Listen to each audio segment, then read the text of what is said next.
Fala galera, beleza? Bem-vindos ao canal. Estamos aí para a gente falar a respeito então de que depois desse jogo, dessa vitória que o Grêmio teve em cima do Bragantino, do Red Bull Bragantino por 3-0 ontem na Arena do Grêmio em Porto Alegre, a gente pode dizer que o Grêmio está pronto para os próximos jogos. Será que a gente pode dizer isso? Porque o histórico do Grêmio relacionado a esse tipo de situação não favoreceu esse ano. Mas nós temos um lado positivo a respeito disso. Depois da entrevista coletiva do técnico Wagner Mancini ontem, eu fiquei com a impressão de que as coisas estão mudando. Parece que alguns jogadores acabaram comprando a ideia, aceitaram algumas mudanças e a gente pode lembrar de algum histórico também relacionado às grandes façanhas que o Grêmio teve na sua história. Deixa eu falar tudo isso para vocês agora, então dá aquela moral, dá o like aí, se inscreve, ativa as notificações. Eu quero agradecer a todos vocês, os mais de 8.400 inscritos. Vou falar de novo, saímos da fase dos 8.300, estamos aí na fase dos 8.400 inscritos, então dá essa moral aí, se inscreve, aperta ali, só inscreva-se, só isso que eu peço. Inscreva-se e ative as notificações. O like é muito importante para a gente crescer aqui no YouTube, beleza? Porque é o seguinte, por que eu falo que o Grêmio está pronto para os próximos jogos, mas ao mesmo tempo eu penso que não é favorável? Que o Wagner Mancini na coletiva ele falou que o time ele decidiu, ele não escalou o time no dia, ele deixou para decidir isso no dia do jogo, e o Jonathan Robert ele decidiu 2 horas antes do jogo, como ele falou na entrevista. Por que ele decidiu isso? Porque ele estava buscando algo diferente. E a gente pode fazer alguma menção, a gente pode levantar uma taça por ter vencido o Red Bull Bragantino, que estava com o time em reserva? Pode, porque o Grêmio no primeiro turno venceu o Bragantino. Desculpa, o Grêmio no primeiro turno perdeu para o Bragantino por 1-0, com um gol do Praxedes, que foi praticamente um lance de dividida que ele chutou de fora da área e o Grêmio. A bola entrou no canto do goleiro. Se eu não me engano, era o Breno, mas muito no canto, muito próximo, assim, foi uma batida muito forte de fora da área. E o jogo estava muito equilibrado, né? Até estava mais propício para o Grêmio vencer do que ter tomado aquele gol. E ali teve o desânimo do Grêmio com aquele gol do Praxedes. O Bragantino é um time organizado, um time ajeitado, de jovens jogadores. E os caras estão numa final de uma Sul-Americana. Venceram grandes jogos, grandes equipes. O time reserva também é considerado, é a mesma coisa que tu jogar com qualquer outra equipe que vai jogar com o time reserva. Claro que não é a mesma qualidade por ser o time reserva, mas é um time organizado que tem um padrão de jogo muito, muito, muito bem definido. Mas assim, eu quero entrar na questão de que o Wagner Mancini falou que a decisão do Jonathan Robert, porque ele entende o que ele pede a respeito da movimentação no meio campo. Ele queria utilizar o Campaz, porque o Campaz é um jogador mais agudo, do meio para frente. Ele não é bem um meio armador, mas sabe jogar muito bem de segundo atacante. E ele fala isso na coletiva. O Campaz poderia jogar pela extrema também.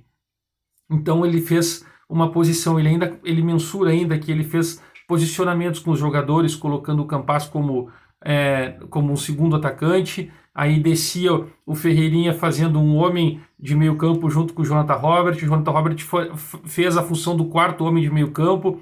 E aquele posicionamento que ele quis dizer de quarto homem meio campo, e utilizando o Ferreira, o Campaz e o Lucas Silva, isso ficou um pouco diferente do que a gente está acostumado num posicionamento cravado, fixo de 4-2-3-1. Ele jogou praticamente no 4-1-4-1, com os 4 meio-campos fazendo uma movimentação que é o que a gente está pedindo, que a gente vem falando aqui há tempo. Por que tu não bota jogadores velozes? Por que tu não usa o Campaz? E aí ele acabou utilizando o Campaz com o Jonathan Robert e ganhou um aliado. Mas a pergunta que fica, o Jonathan Robert vai ser titular do Grêmio a partir de agora? O Campaz vai ser titular do Grêmio a partir de agora? Porque chega a Borja, chega a Vila Sante, o Douglas Costa fala-se que ele deve voltar nas últimas 2 rodadas, eu não acredito, mas vamos dizer que ele volte. E aí tu fica pensando, o Alisson ainda está no time. Dá um desânimo quando a gente pensa nisso, porque sempre é a mesma coisa. Aí eu quero lembrar do histórico que eu falei no início do vídeo para vocês. O Grêmio não tem um histórico muito bom de quando alguns jogadores acabam vencendo, sendo destaque numa partida, na outra eles são banco, eles não figuram ou não são nem relacionados. Ele acabou depois tentando explicar isso no caso do Darlan, que não estava relacionado, porque ele precisa rodar o grupo. Ele vem falando em algumas entrevistas a respeito disso.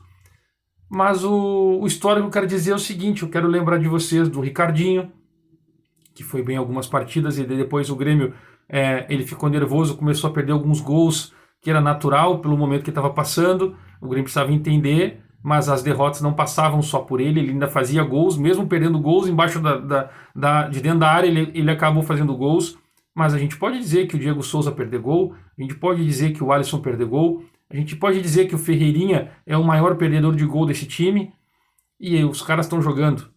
E aí depois a gente pode colocar a situação do Léo Chu, que eu quero lembrar para vocês.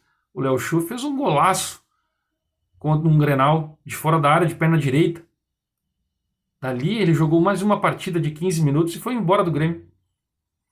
Então o histórico desse ano do Grêmio não favorece grandes atuações de jovens jogadores no grupo.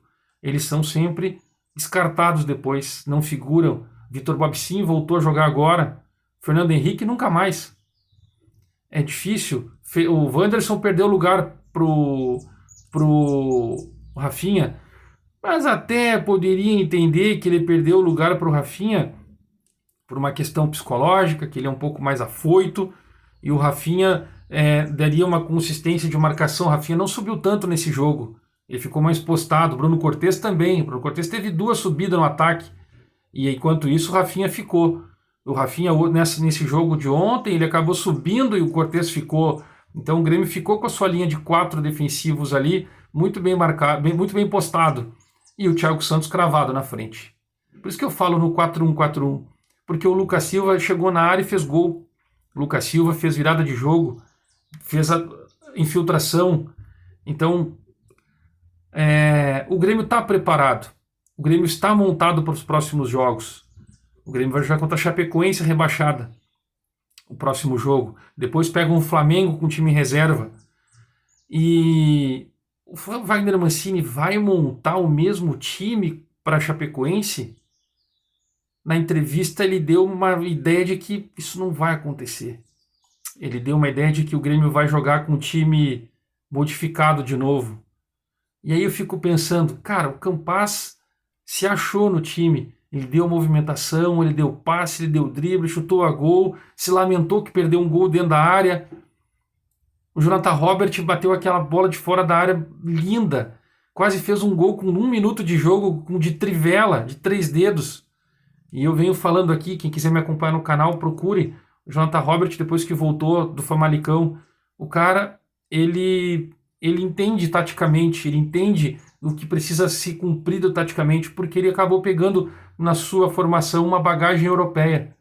Isso favorece a ele. Mas ele vai ser titular do time do Grêmio? Será que o Campaz vai ficar para o próximo jogo? Ou nós vamos voltar com o Vila Sante, com Alisson? No meu time, só o Borja entra no lugar do Diego Souza e o Sarará no lugar do Thiago Santos. Eu só modificaria isso. O que vocês acham? Comenta aqui embaixo para mim. Dá o like, se inscreve, ativa as notificações para mais vídeos. Que é Grêmio!